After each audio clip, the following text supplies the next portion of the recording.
فاسألوا أهل الذكر إن كنتم لا تعلمون صدق الله مولانا العظيم وقال رسول الله صلى الله تعالى عليه وسلم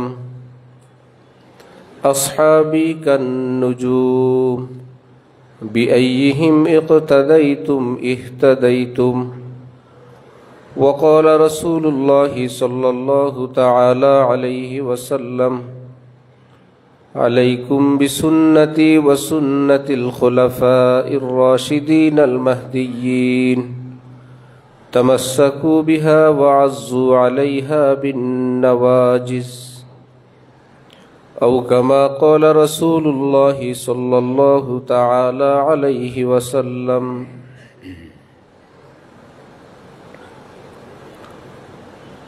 मुअज़्ज़ज़ मुहतरम हज़रत मुसल्लियाने किराम, আমি আল্লাহ পাক রব্বুল আলামিনের পবিত্র কালামের অংশ বিশেষ তেলাওয়াত করলাম এবং হযরত রাসূল করিম সাল্লাল্লাহু আলাইহি ওয়াসাল্লামের দুইখানা হাদিস শরীফ পাঠ করলাম। আল্লাহ পাক কুরআন শরীফ এবং হাদিস শরীফের কামিল হেদায়েত আমাদের সকলকে দান করেন। আমাদের সকলকে আল্লাহ পাক দ্বীনের সহি ইলম সহি বুঝ নসিব ফরমান। কোরআনে পাক হাদিসে পাকের তালিম অনুযায়ী শিক্ষা অনুযায়ী আমাদের পরিবার পরিজনের জীবনকে সুন্দর করার তৌফিক দান করেন।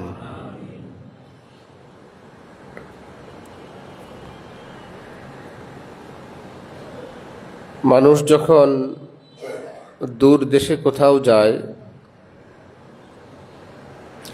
যেই দেশের কৃষ্টি কালচার পরিবেশ পরিস্থিতি সম্পর্কে অজানা থাকে, বরং এইরকম কিছু নলেজে থাকে এখানে ধোঁকা প্রতারণা অনেক, ভালো মন্দ মিক্স, অনেক ধরনের ধোঁকাবাজ প্রতারকদের ব্যবসা বাণিজ্য আছে এখানে। সেখানে যখন মানুষ সদাই করে তখন নামি দামি কোনো ব্র্যান্ড, কোনো ন্যায্য মূল্যের এক দামের কোনো শোরুম 2-4 টাকা যদি বেশি হয় সেখান থেকে নেয়ার চেষ্টা করে, যে এটা একটা নামি দামি কোম্পানির শোরুম, যদি কষ্ট হয় এখানে ধোঁকা প্রতারণার সম্ভাবনা কম।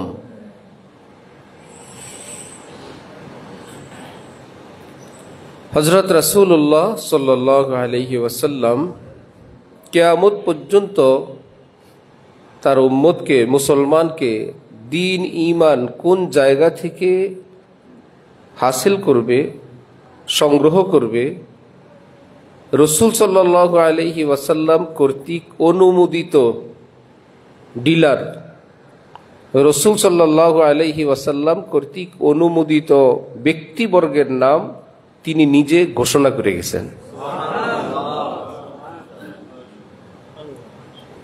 যে দিন বহু জায়গায় পাওয়া যাবে, বহু জায়গায় থাকবে, কোথাও মিক্স, কোথাও ঝামেলা, কোথাও প্রতারণা। আমরা এখন আছি রাসূল সাল্লাল্লাহু আলাইহি ওয়াসাল্লাম থেকে প্রায় ১৫০০ বছর দূরে। তাহলে বর্তমান যুগের দ্বীন ঈমানওয়ালারা আমরা কি সাহাবীদের যুগে আছি? যে ভাই ডানেও সাহাবী, ভাইও সাহাবী, যিনি দ্বীনের কথা বলেন ইনি সাহাবী, সবাই নির্ভরযোগ্য, বিষয়টা কি এমন? এমন না।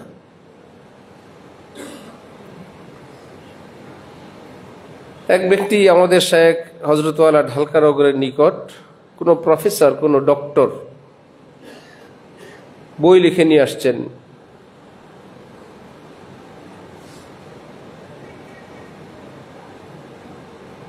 তো হযরতওয়ালা দেখাইলেন, আমাকেও দেখাইলেন, দেখলাম ডক্টরকে বললেন, আপনি এইরকম নামে কেন কিতাব লিখছেন?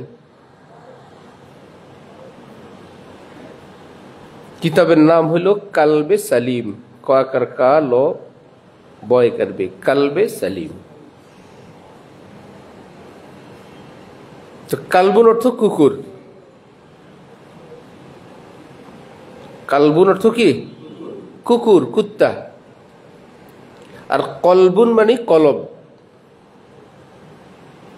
দুটোটা আরবি শব্দ, একটা ছোট কাফ দিয়ে একটা বড় কফ দিয়ে। কলবুন, কলব, এটার অর্থ কি? কলব, অন্তর। সবাই বুঝে ভাই, কলব ভালো কলব খারাপ, বুঝে না সবাই? এটা আরবিতেও ব্যবহার হয়, বাংলায়ও আমরা বুঝি ভাই কলবে শান্তি নাই, কলবে এই হয়েছে সেই হয়েছে, কলব। আর কালবুন অর্থ কি? কুকুর।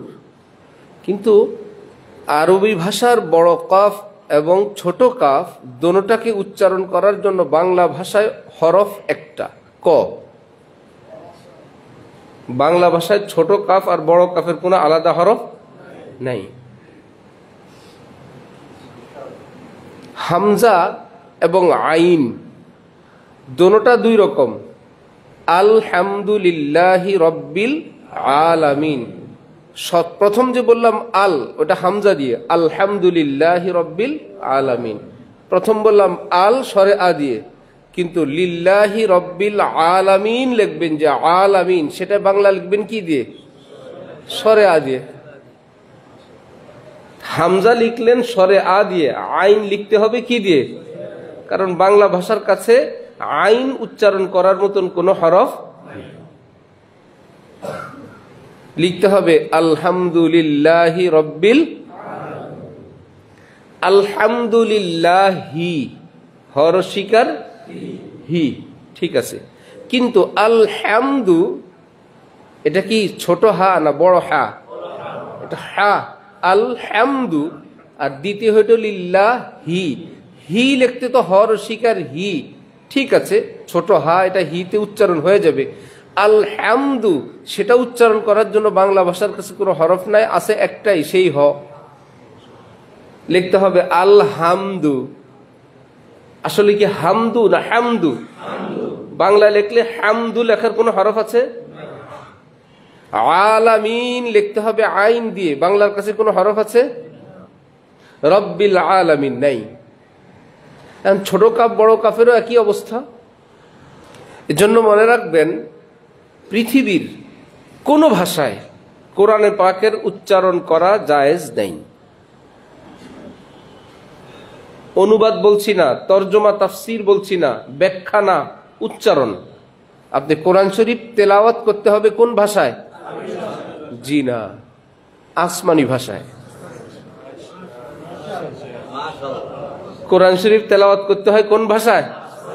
আসমানি ভাষায়, আরবি ভাষায় না।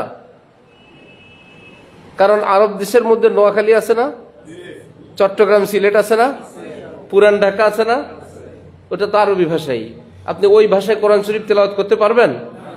আরবে কাতার, কুয়েত, মিশর আছে না, সেটা আরবি না?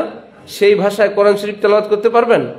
বলবা কোরআন শরীফ আরবিতে নাজিল হয়েছে, আমি আরবিতে পড়ি না, আরবিতে না। আর কোরআন শরীফ তেলাওয়াত করতে হবে কোন ভাষায়? আসমানি ভাষায়, ওয়াহেদ। গত বছর মিশর গেলাম, জুমার নামাজ পড়বো, তো এক বেচারা আমাদেরকে, আমরা উল্টা দিক যাচ্ছি, চিনি না তো, মসজিদ খুঁজতেছি, এক বেচারা আমাদের বলছে গুমা গুমা মসজিদ। গুমা মানে জুমা, এটা মিশরীয় সাহিত্যিক ভাষা, এমন না যে একদম আঞ্চলিক কোন গাঁও গ্রামের ভাষা। গুমা গুমা মানে জুমা, জুমা। মসজিদ মানে মসজিদ, জিমকে তারা গ বলে, এটা মিশরের স্পেশাল ভাষা। কারণ এয়ারলাইন্স উড়োজাহাজে যে ভাষাটা বলে ওটা তো শুদ্ধ ভাষা বলে, ওটা তো গাঁও গ্রামের ভাষা বলে না। ওখানে লেখা আছে ইউরগা, বলতেছে ইউরগা মিনকুম, আরবি শব্দ হলো ইউরজা, আপনাদের থেকে প্রত্যাশা করছি, ইউরজা। কিন্তু মিশরীরা সেটাকে কি বলে? ইউরগা। আমরা বলি মসজিদ, সুবহানাল্লাযী আসরা, সুবহানাল্লাযী আসরা বিআবদিহি লাইলাম মিনাল মাসজিদিল হারাম ইলাল মাসজিদিল আকসা। এই জন্য কি এখানে পড়া যাবে সুবহানাল্লাযী আসরা বিআবদিহি লাইলাম মিনাল মাসজিদিল হারাম ইলাল মাসজিদিল আকসা? এটা তো আরবি, হ্যাঁ পড়া যাবে? কারণ কোরআনে পাককে আরবিতে পড়ার পারমিশন নাই। কোরআনে পাককে কোন ভাষায় পড়তে হয়? স্বয়ং আরবি ফেল। সর্বপ্রথম যখন রাসূল সাল্লাল্লাহু আলাইহি ওয়াসাল্লামের উপর আয়াত নাজিল হইল ইকরা, জিবরিল আমিন বললেন আপনি বলুন ইকরা। নবীজি জবাবে কি বললেন? মা আনা বিকারিইন। যে যিনি একথা বলতে পারেন তার বলার যোগ্যতা আছে, এটা তো বোঝা যায়। মা আনা বিকারিইন, আরবিতে তিনি বলছেন। অর্থ হলো জিবরিল মুঝসে পড়া নিহি যাতা, জিবরিল আমার মুখে তো তোমার শব্দটা আসছে না ভাই। আবার বললেন ইকরা। একটু পরে নবীজি বললেন মা আনা বিকারিইন, ওটা তো আসে না, তুমি যেটা বলো ওটা তো বলতে পারছি না আমি। যে যিনি বলতে পারেন মা আনা বিকারিইন, এত বড় আরবি বলতে পারেন, মুসল্লিয়ানে কেরাম আপনারা তো প্রথম শুনলে যদি বলেন ইকরা, আপনারা বলতে পারবেন না ইকরা? আসমান থেকে ওহী নাজিল হলো নবীজিকে টার্গেট করে, যেই নবী আরবি জন্মে আরবি ভাষায় কথা বলেন, এখনো বলছেন। জিবরিল আমিন বলছেন বলেন ইকরা, নবী বলেন মা আনা বিকারিইন। যে এত বড়টা পারেন, ইকরা পারেন না আপনি? কিন্তু বলেন না তো ভাই। আল্লাহ পাকের পক্ষ থেকে জিবরিল আমিন নবীজিকে জড়ায় ধরলেন। নবীজি বলেন ভাই আমি ভাবছি আমার দম বের হয়ে যাবে এখনই, এত শক্তভাবে আমাকে ধরলেন, তাও 3 বার, নাকে দম চলে আসার মতো। কি ছিল সেই ধরা? সেটা ছিল আসমান থেকে আল্লাহ পাক জিবরিল আমিনের মধ্যে একটা পাওয়ার, একটা যোগ্যতা ট্রান্সফার করে দিলেন, এটা আমার নবীর কাছে তুমি ট্রান্সফার করবা। কিছুটা পাওয়ার ব্যাংকের মতো, কারেন্ট থেকে পাওয়ার ব্যাংক একটা পাওয়ার অর্জন করে, মোবাইলকে সেটা সাপ্লাই করে। এই ক্ষমতাটা, পাওয়ারটা কি পাওয়ার ব্যাংকের নিজস্ব না বিদ্যুতের? বিদ্যুৎ থেকে সে নেয়, অন্যদেরকে দেয়। নেয় নিয়ে বন্ধ হয়ে গেলে সেও জিরো, মোবাইলও জিরো। সে বলবে আমিও জিরো, আমারও নাই, আমি যেখান থেকে আনতাম সেখান থেকে আনতে পারি নাই। জিবরিল আমিনের নিজস্ব কিছু না, আসমানওয়ালা দেন, জিবরিল আমিন সাপ্লাই করেন। এইরকম একটা যোগ্যতা যখন সাপ্লাই করলেন, এইবার নবীজি বলতে আরম্ভ করলেন ইকরা বিসমি রাব্বিকাল্লাযী খালাক। কি ব্যাপার? মুহাদ্দিসিনগণ, মুফাসসিরিনগণ বলেন ব্যাপার হলো মা আনা বিকারিইন এটা হলো আরবি, আর ইকরা এটা হলো কোরআন। ইকরা এটা কিসের অংশ? কোরআনের অংশ। মা আনা বিকারিইন এটা কি অংশ? আরব দেশের ভাষা। এটা বলতে কোনো সমস্যা নাই। কোরআন এত ওজন, এত পাওয়ারফুল। হাদিস শরীফে আছে কখনো একটা শব্দ নাজিল হইতো, আল্লাহ পাকের আরশ থেকে জিবরিল আমিন একটা শব্দ নিয়ে আসছেন, ওই শব্দের ওজন এতটা হইতো যে পুরো আসমানের মধ্যে চির চির চির চির আওয়াজ শুরু হয়ে যেত। আসমান যেন এখনই ভেঙে পড়বে একটা শব্দের ওজনে। এক সাহাবীর রানের উপরে নবীজি আরাম করছিলেন মাথা রেখে। সুবহানাল্লাহ, কি কিসমত সেই সাহাবীর।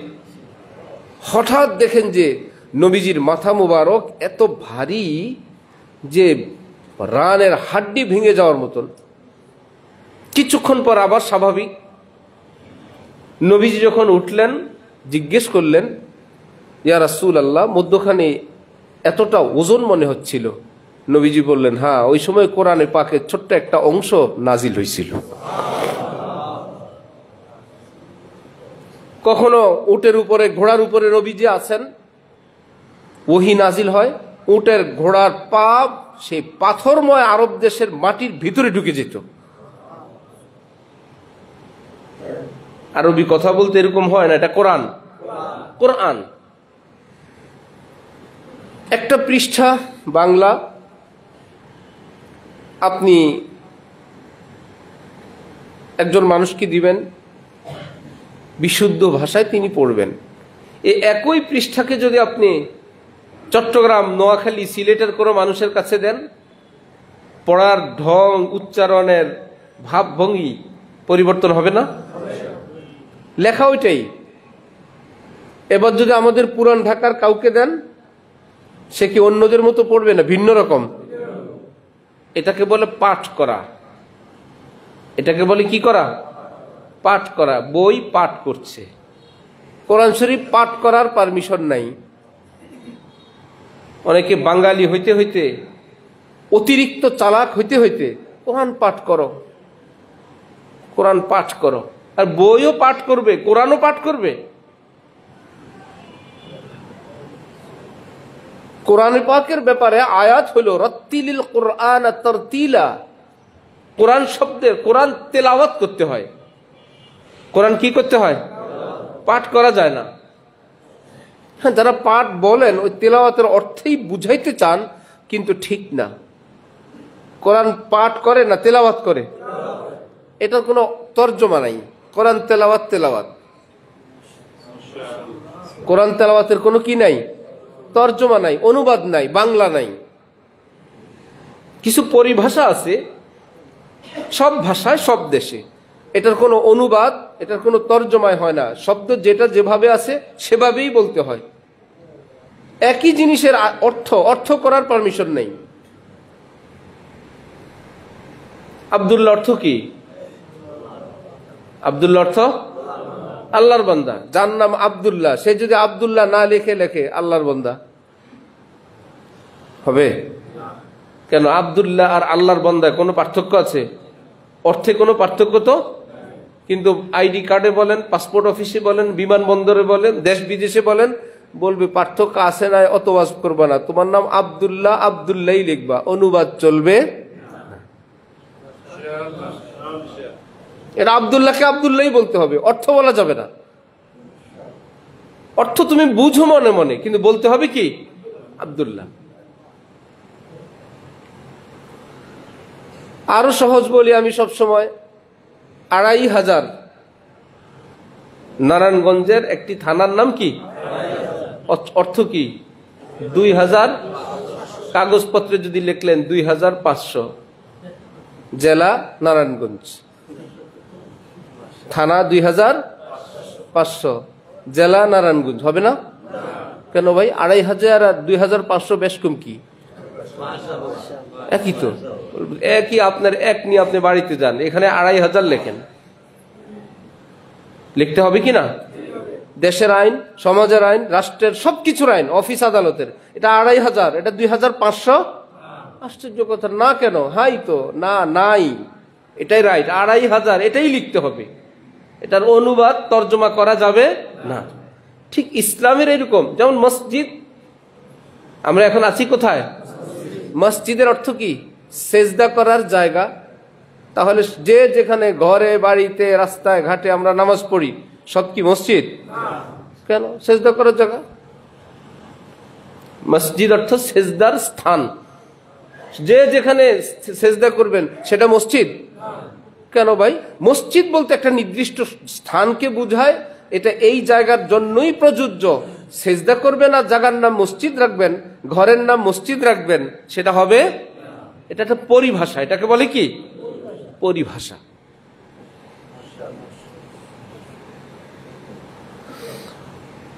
তো কোরআন পাকের পাঠ করতে হয় না তেলাওয়াত? তেলাওয়াতের অনুবাদ, অর্থ, ভাষায় এটা করা যাবে না। যার জন্য জুমার আগের যে খুতবা হয় আরবিতে,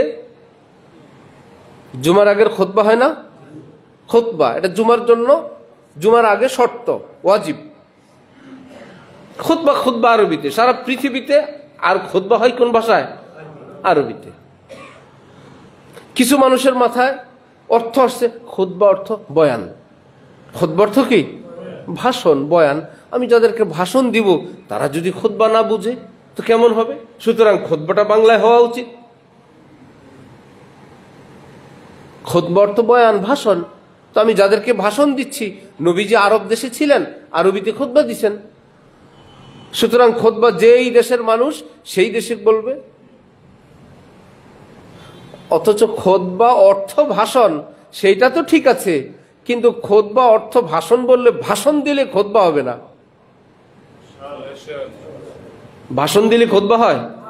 যারা ভাষণ দেয় তাকে যদি আপনি বলেন আপনি তো তখন খুতবা দিছেন, সে মানবে? আরে না ভাই, কি বলেন, খুতবা, আমি ভাষণ দিছি। খুতবা অর্থ ভাষণ, কিন্তু যত ভাষণওয়ালা, সে ভাষণওয়ালাকে যদি আপনি বলেন আপনি এতক্ষণ খুতবা দিচ্ছেন, সে বেচারা রাজি আছে? সে বলবে না না, কিসের খুতবা টুতবা, আমি ভাষণ দিছি। বুঝা গেল খুতবা আর ভাষণ একটু বেশ কম আছে, অনুবাদ খুঁজলে হবে না। ক্যান্টনমেন্টে, সেনাবাহিনীতে, বিভিন্ন মসজিদে ওই যে জেনারেল শিক্ষিত লোক যখন দ্বীনের ব্যাপারে পণ্ডিত হইতে যায়, পড়াশোনা করছে ইংরেজিতে, সে এখন পণ্ডিতি করে কোরআন হাদিসের ব্যাপারে, তখন এই বিপদ ঘটে। কোন আলেম ওলামারা যদি ডাক্তারি বই লেখে, এটা চলবে দেশে?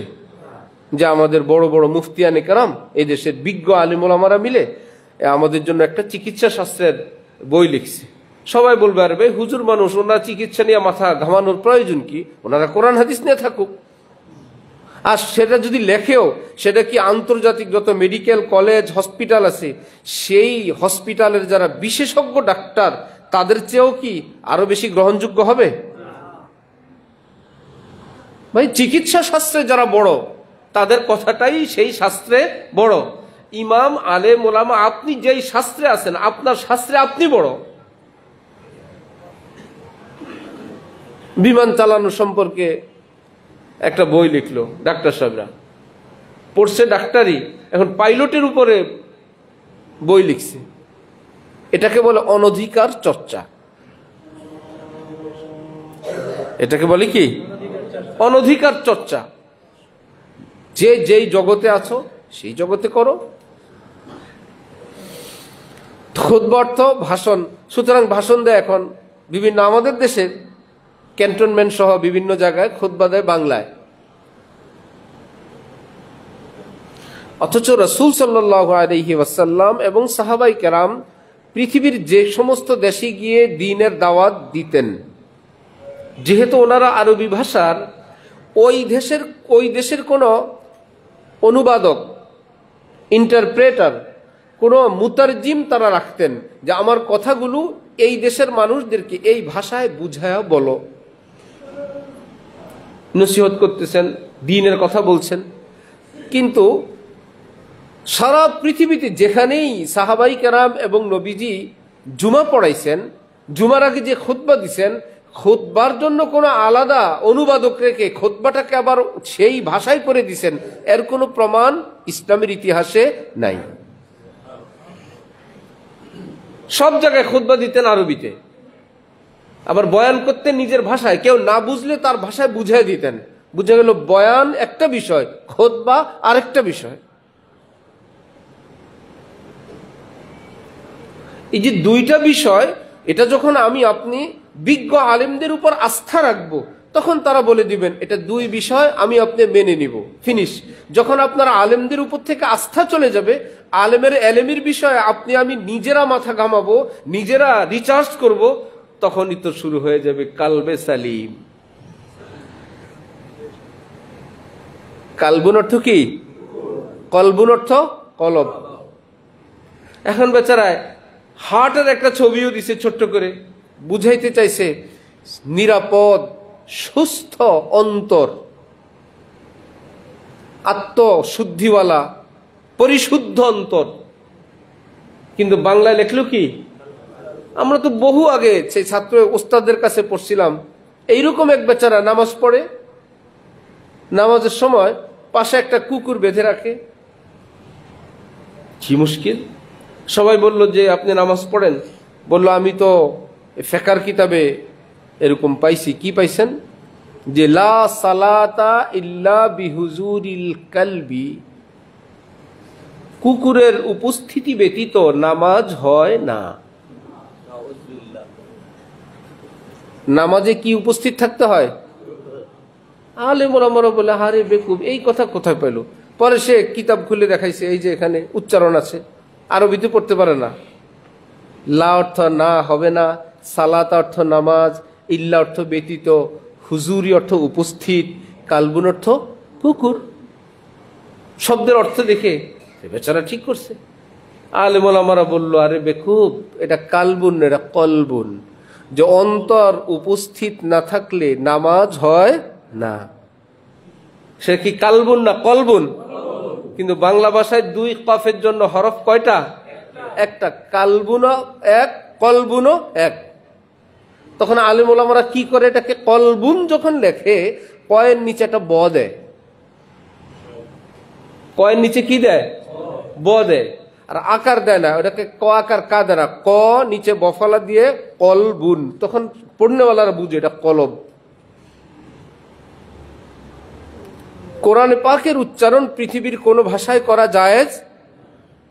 কোরআনের উচ্চারণটাকে পৃথিবীর কোন ভাষায় করাও কি নাই? জায়েজ নেই। আমাদের দেশে বাংলা বাজারে, চকবাজারে যারা কোরআন পড়তে পারেন না তাদের জন্য বড় সুসংবাদ, আর ভয়ের কিছু নাই। কি উচ্চারণ সহ কোরআন শরীফ। যিনি পারেন তার জন্য কি কোনো হেফজখানার হাফেজ সাহেবদের জন্য উচ্চারণের প্রয়োজন হয়? ওনারা আলিফ বা তাসা থেকে সব পারেন। যিনি হরফ চিনেন না, উচ্চারণ চিনেন না, সেই ব্যক্তির জন্য কোরআন। সেই কোরআন আল্লাহ পাক বললেন আলহামদু, আপনি বললেন আলহামদু। আল্লাহ পাক বললেন রব্বিল আলামিন, আপনি বললেন রব্বিল আলামিন। আল্লাহ পাক বললেন আর রহমান, আপনি বললেন আর রহমান। আল্লাহ পাক বললেন আর রহিম, আপনি বললেন আর রহিম। তো কোরআন কি কোরআন হইল না অশুদ্ধ হইল? শুধু অশুদ্ধ হইলে তো একটা মামলা ছিল। বহু জায়গায় অর্থ এত ভয়ঙ্কর ভাবে চেঞ্জ হয়, সে অর্থকে বিশ্বাস করলে ঈমান হারাবার আশঙ্কা। সূরা ইখলাস, কুল হুয়াল্লাহু আহাদ, বাংলায় পড়লেন আপনি কুল হুয়াল্লাহু আহাদ। এটা কি কুল না কুল? ছোট কাফ না বড় কফ? কুল হুয়াল্লাহু আহাদ। বাংলা তো বাংলায়, সেই ছোট কাপ বড় কাপের ঝামেলা আসছে আবার। কর সুকার কুল ও কুল।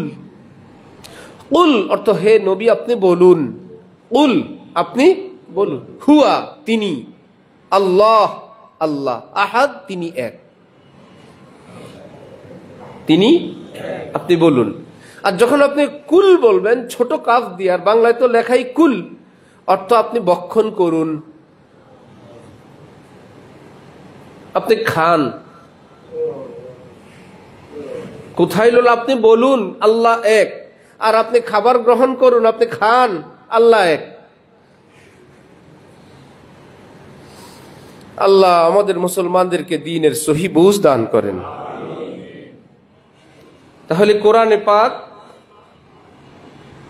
পাঠ করব না তেলাওয়াত করব? তেলাওয়াত শব্দের অর্থ এবার শুনেন। তেলাওয়াত শব্দের অর্থ হুবহু নকল করা। তেলাওয়াত শব্দের অর্থ কি করা? হুবহু নকল করা।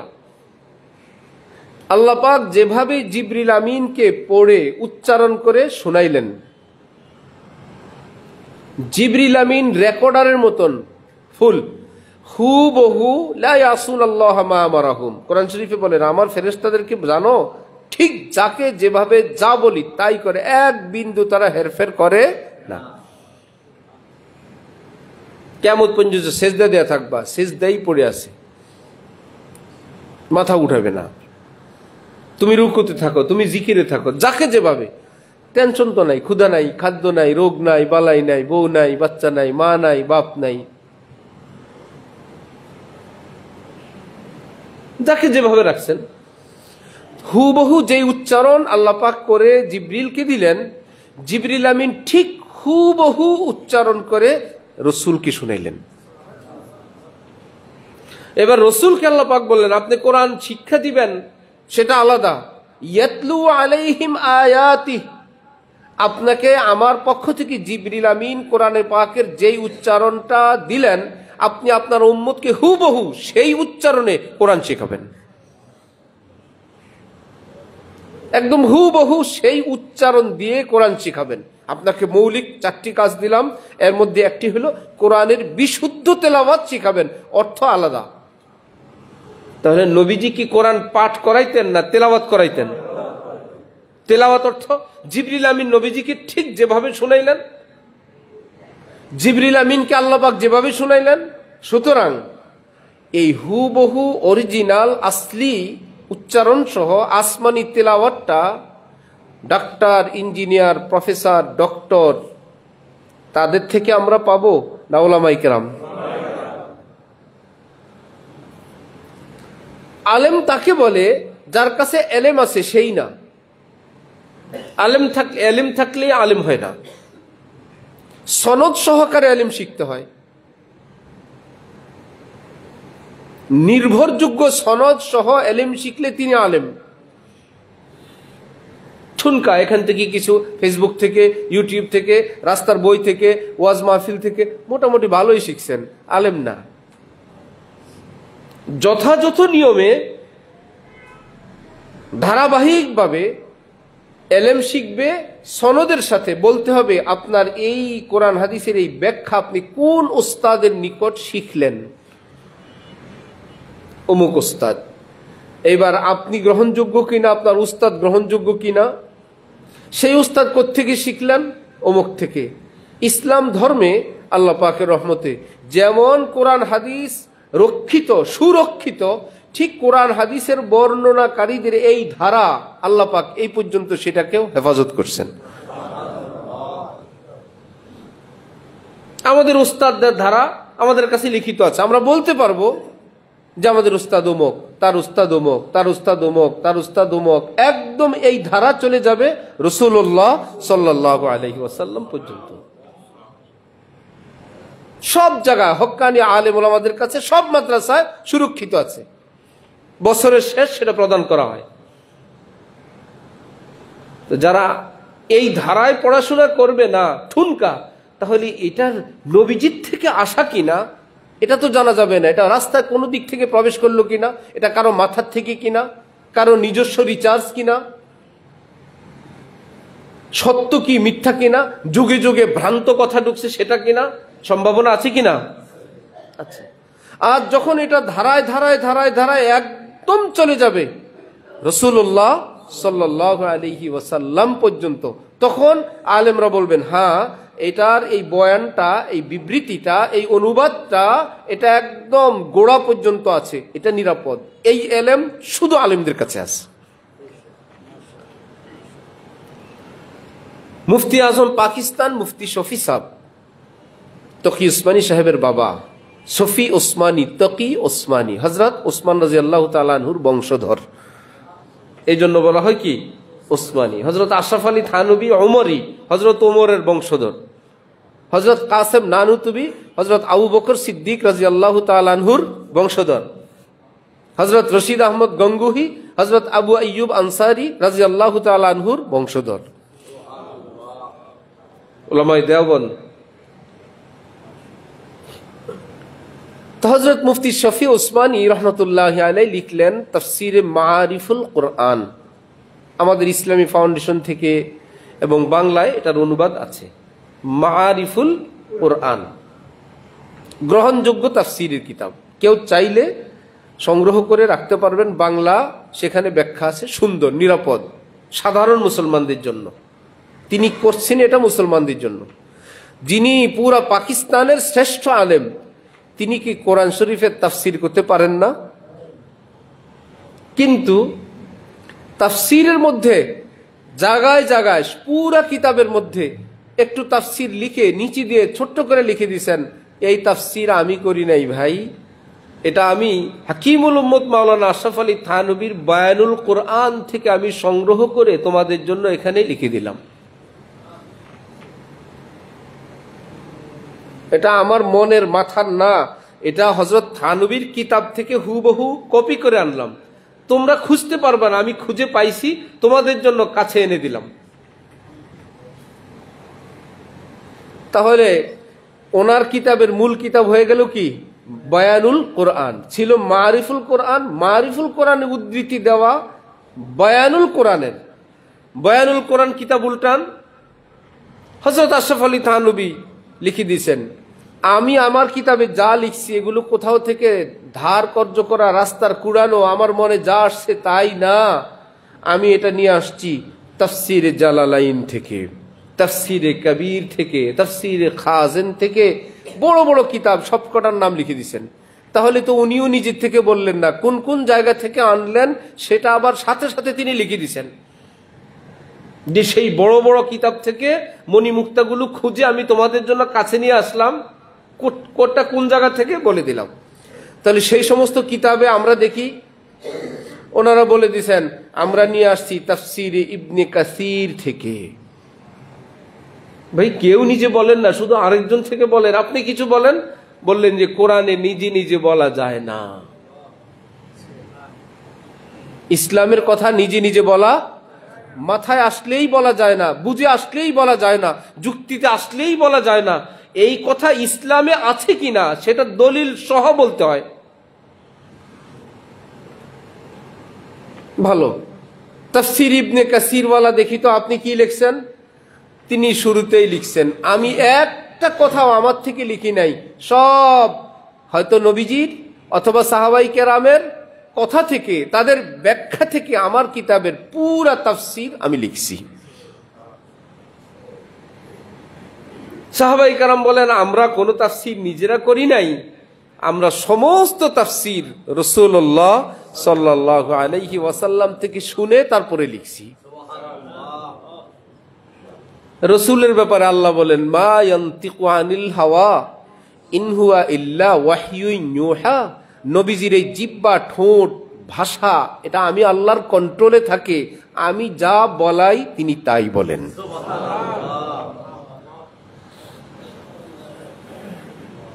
এই কারণে খ্রিস্টান ধর্মের 500 বছর পর, হযরত ঈসার 500 বছর পর আমাদের নবীজি আসছেন। কয়শো বছর পর নবীজি যখন আসলেন, খ্রিস্টান ধর্মের কোন কিতাবের মূল অস্তিত্ব আর পাওয়া গেল না। নবী যুগেই মাত্র 500 বছরে আসমানি কিতাব ইনজিল কাট ছাট করতে করতে, সংশোধন করতে করতে অরিজিনাল কিতাব খুঁজে পাওয়াই মুশকিল। এই 500 বছরেই শেষ। নিজেরা মিটিং সিটিং করে সংবিধান সংশোধনের মতন ধর্মীয় কিতাব সংশোধন করে, পোপরা বসে, ধর্মযাজকরা বসে ধর্মীয় কিতাব সংশোধন করে, নিজের সুবিধার জন্য, নিজের রাষ্ট্রের সমাজের সুবিধার জন্য সংশোধন করে। সংশোধন করতে করতে আমাদের 55 বছরের সংবিধান এটা কাটা গেছে প্রায় 20 বারের মতন। 55 বছরে কাটা গেছে কয়বার? 20 বার। 500 বছরে 55 বছরে সংবিধান সংশোধন হয়েছে 18 বার মনে হয়, যে 17-18 বার হয়ে গেছে কমপ্লিট মাত্র 55 বছরে। তাহলে 500 বছরে কত সংশোধন? সংশোধন করতে করতে অরিজিনালের আর অস্তিত্ব ছিল কয়শো বছরে? আমাদের নবীজির উপর নাজিলকৃত কিতাবের বয়স কত? 1500 বছর। এর মধ্যে কি একটা হরফ পরিবর্তন হয়েছে? সুবহানাল্লাহ বিহামদিহি। একটা শব্দ পরিবর্তন হয় নাই। এর অনেক কারণ। একটা কারণ হলো আল্লাহ পাক কোরআন শরীফে বলছেন এই কোরআন আমি নাজিল করলাম, কিয়ামত পর্যন্ত এই কোরআন আমি আল্লাহ হেফাজত করব। অন্যান্য কিতাবের ব্যাপারে বলেন নেই, যেগুলো শেষ হবে আমি জানি, মেয়াদ আছে, মেয়াদের পর শেষ। কিন্তু কোরআন এর মেয়াদ কিয়ামত পর্যন্ত আমি নিজ হাতে নিজ কুদরতে কোরআন সংরক্ষণ করব, যার জন্য কোরআন কেউ কিছু করতে পারবে না। আল্লাহ কোরআনের আরেকটা মুজিজা, অলৌকিক ক্ষমতা, পৃথিবীর যে কোনো বই পুস্তক ছাপতে গেলে ছাপাগত ভুল হয়ে যায়। প্রিন্টে, টাইপে একরকম লেখা হয়েছে, প্রিন্ট দেওয়ার সময় ওটা সেভ দেওয়া হয় না, আগেরটা প্রিন্ট হয়ে গেছে। এই সারা দুনিয়ায় হইতেই থাকে।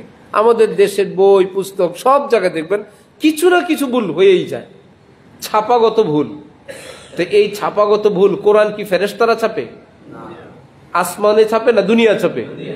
ওই একই ছাপাখানায় অন্যান্য কিছু ছাপে, একই মানুষরা অন্যান্য কিছু লেখে, সেখানে ভুল হয়ে যায়, কোরআন ভুল হয় না। কোরআন শরীফ যেগুলো আমাদের ঘরে ঘরে আছে, এখানে কি এটা 1-2 হরফ ভুল আছে যে এখানে শব্দে ভুল? আলেম ওলামারা বলছেন আপনাদের ঘরে অমুক লাইব্রেরির যে কোরআনটা আছে ওটার মধ্যে এই শব্দটা ভুল আসছে, এটা পড়বেন না, এরকম কোনো ওয়াজ শুনছেন? তো ভুল কি হইতে পারে না? আমার দেশে হয় নাই, আরেক দেশে হবে, অমুক দেশে হবে। যা পৃথিবীতে ভুল কোরআন দিয়ে ভরে গেছে, ভুল থেকে ভুল, ভুল থেকে ভুল, এরকম কিছু হয়েছে? এটা হয় না কেন? মানুষই তো কাজ করে, ছাপাখানাই তো ছাপে, কেউ না কেউ তো লেখে। রব্বুল আলামিন জি বলছেন আমি হেফাজত করব, তোমাদের হাতটাকে আমি কাজে লাগাবো, কন্ট্রোল করব আমি আল্লাহ।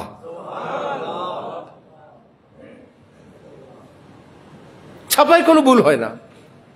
কি আশ্চর্য ব্যাপার!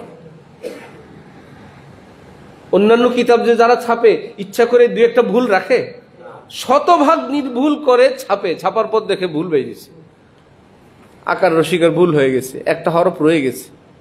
তো কোরআনে পাক এমন হওয়ার কথা তো না, কিন্তু কোরআনে পাক আসমান থেকে আল্লাহ পাক হেফাজত করেন।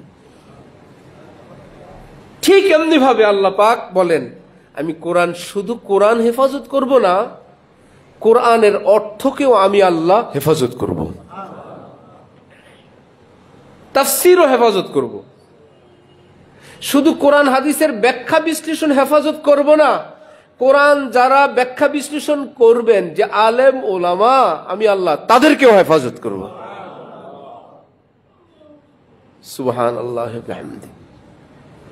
তুরস্কে যখন কামাল আতাতুর্ক আজান নিষিদ্ধ, আরবি হরফ নিষিদ্ধ, কোরআন নিষিদ্ধ, ইসলামের উপর কঠিন বিপদ, কোরআন শরীফ পড়তে পারবে না, কারো ঘরে রাখতে পারবে না, আরবি হরফ পর্যন্ত পারবে না। তুর্কিদের নিজস্ব ভাষা ছিল আরবি, সেটা পরিবর্তন করে তুর্কি আলাদা ভাষা চালু করলো। ইসলামের শত্রুতা কত রকমে, হ্যাঁ কত বিপদ। দাড়ি রাখা নিষেধ, কোরআন পড়া নিষেধ, আজান দেওয়া নিষেধ, কোরআন রাখা নিষেধ, আরবি অক্ষর নিষেধ। এখন কি করবে? সেই দেশের কোরআন প্রেমিকরা ছদ্মবেশে, কেউ শ্রমিক, কেউ মিল কারখানা, কেউ চাষাবাদ করে, ক্ষেত খামার কাজ করে, চাষি কাজ করতেছে, ছাত্ররাও কাজ করতেছে, কাজ করে আর কোরআন শরীফ তেলাওয়াত করে। খেতে কাজ করে, বনে কাজ করে, শ্রমিকেরা কাজ করে। এ কি তারা নিজেরা মিটিং করে ঠিক করছিল পুরা তুরস্কে আমরা এরকম করব? আসমানওয়ালা তাদেরকে তৌফিক দিয়ে রাখছেন, আমি আল্লাহ তোমাদের মাধ্যমেও আমার কোরআন এই দেশে এভাবে হেফাজত করব। তাহলে 1500 বছর ঠিক, কিন্তু আর 1500 বছরের কোরআনও আমাদের কাছে বিশুদ্ধ। কোরআনের তেলাওয়াত যেটা হক্কানি আলেম ওলামারা করেন, সেটা কি বিকৃত না বিশুদ্ধ? এতটা বিশুদ্ধ, কোরআন যেরকম আল্লাহর আরশে যেই কপি, আমাদের কাছে হুবহু ওই কপিটাই আছে, একটা অক্ষর একটা শব্দ বেশ কম নাই। ঠিক আল্লাহর আরশে আল্লাহর কোরআনের যে উচ্চারণ, জিবরিল নবী সাহাবীদের থেকে নিয়ে আজকে উম্মতের কাছে বিশুদ্ধ যে উচ্চারণ, আল্লাহর আরশের উচ্চারণ, সেটা তর্জমাও, সেটার অনুবাদও। যার জন্য যে কেউ কোরআনের মধ্যে নতুন কিছু ঢুকাবেন, তখনই প্রশ্নের সম্মুখীন, কোথায় আছে আপনার এই ব্যাখ্যা, কোথায় আছে, কে বলছেন? না আমার মনে আসছে, বাদ। নবীজি বলেন মান ক্বালা ফিল কুরআনি বিরাইহি ওয়া আসাবা ফাকাদ আখতা। এই কোরআন সম্পর্কে যে নিজের থেকে কিছু বলবে, ব্যাখ্যা বিশ্লেষণ অনুবাদ, ঘটনাক্রমে সেটা সঠিক হলো, নিজের থেকে মাথা থেকে কিছু বলে ফেলছে এবং সেটা কি হয়ে গেছে, নবীজি বললেন সে ভয়ঙ্কর ভুল করলো। ব্যাঠিকরে ভুল বললেন না, সঠিকরে ভুল বললেন। সঠিক কোরআনের ব্যাপারে মুখ খুললো আর ঘটনাক্রমে সেটা সঠিক হইল, নবীজি বললেন সে ভয়ঙ্কর ভুল করলো। কেন ভুল করলো? সে তো সঠিক করলো। বাবা একটা দামি গাড়ি কিনে নিয়ে আসছেন, বড় অভিজ্ঞ ড্রাইভার রাখলেন, 1.5-2 কোটি টাকা দামের গাড়ি গ্যারেজে রাখলেন। বাবার ছেলে একজন শখ করে, সে চালক না, লাইসেন্স নাই, পারদর্শী অভিজ্ঞ ড্রাইভার না, একটু একটু চালাইতে পারে কোন রকম, নতুন গাড়ি নিয়ে মেইন রোডে চলে গেছে। একটু পরে বাবা দেখলো গাড়ি নাই, কি ব্যাপার, ছেলে নিয়ে গেছে। বাবা বসে বসে খুশি, আলহামদুলিল্লাহ আমার ছেলে গাড়ি চালায়, খুশি হবে? আরে ভাই, সে ভালো করে চালাইতে পারে না, সে গাড়ি নিয়ে গেল, এই গাড়িটা যদি অ্যাক্সিডেন্ট হলো। কিছুক্ষণ পর গাড়ি নিয়ে ছেলে গ্যারেজে আসছে, আল্লাহ রহমতে কোনো অসুবিধা হয় নাই, অ্যাক্সিডেন্ট করে নাই। বাবা খুশি হয়ে যাবেন, মাশাআল্লাহ আমার ছেলে তো এখন পাইলট হয়ে গেছে, ঠিক না?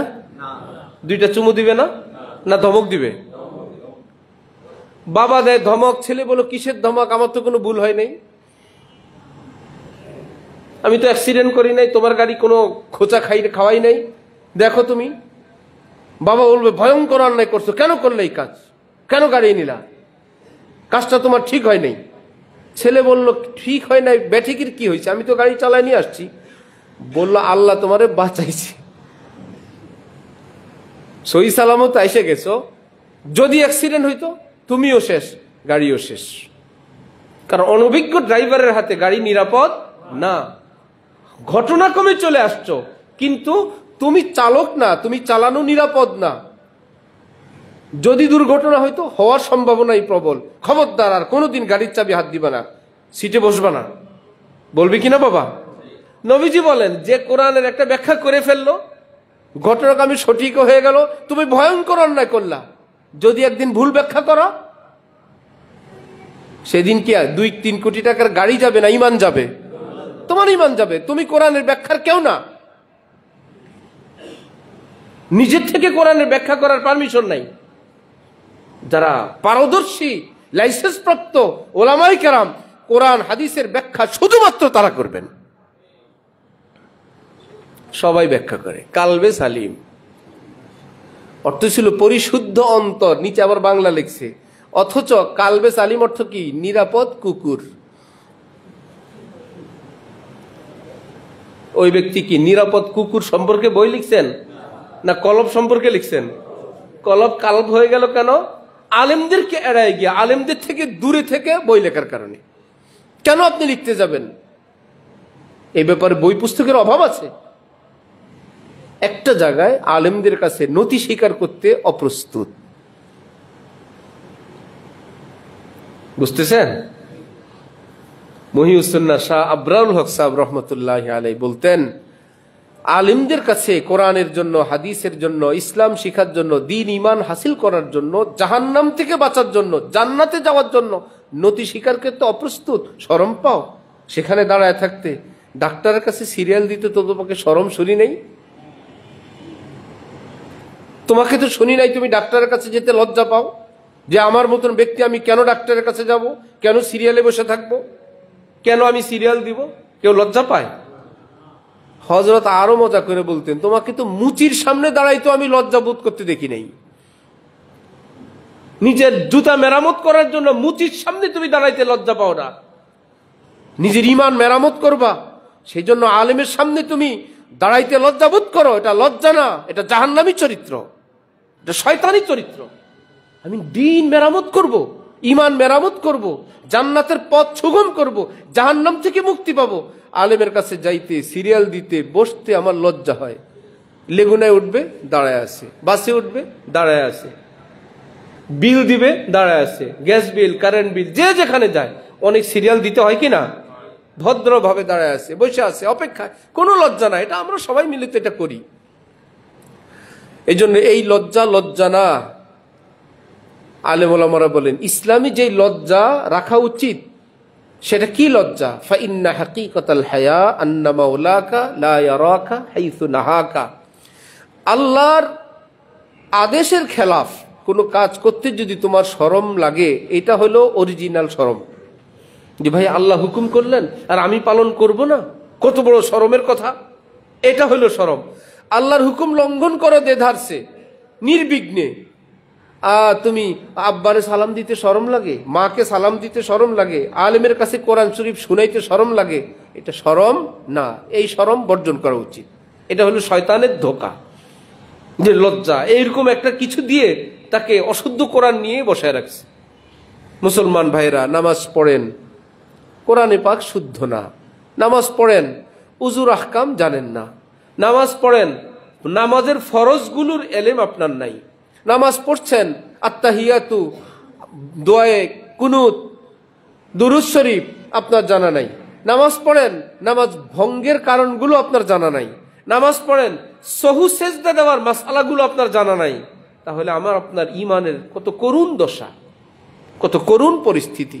এই জন্য লজ্জা আর না, এইরকম অন্যায় অবস্থান থেকে সরে যে যেই শ্রেণীর হই, ভাই আপনি আপনার জায়গায় বড়, এলমি তো বড় না, আলেমের কাছে যান, হক্কানি আলেমদের থেকে সহি শুদ্ধ কোরআন শিখেন, দিন শিখেন। আলেমদের থেকে নিরাপদ দিন পাওয়া যায়। আলেমদের মধ্যে 19-20 আছে, ছোট বড় আছে। হক্কানি আলেমদের ধারায় থাকেন, ডান বামের ধারায় যাবেন না। তবে যেই সমাজেই থাকেন ইনশাল্লাহ নিরাপদ দিনও পাবেন, নিরাপদ ঈমানও পাবেন, সিরাতুল মুস্তাকিমও পাবেন। আল্লাহ আমাদের সকলকে তৌফিক দান করেন। ওয়া আখিরু দাওয়ানা আলহামদুলিল্লাহি রাব্বিল আলামিন।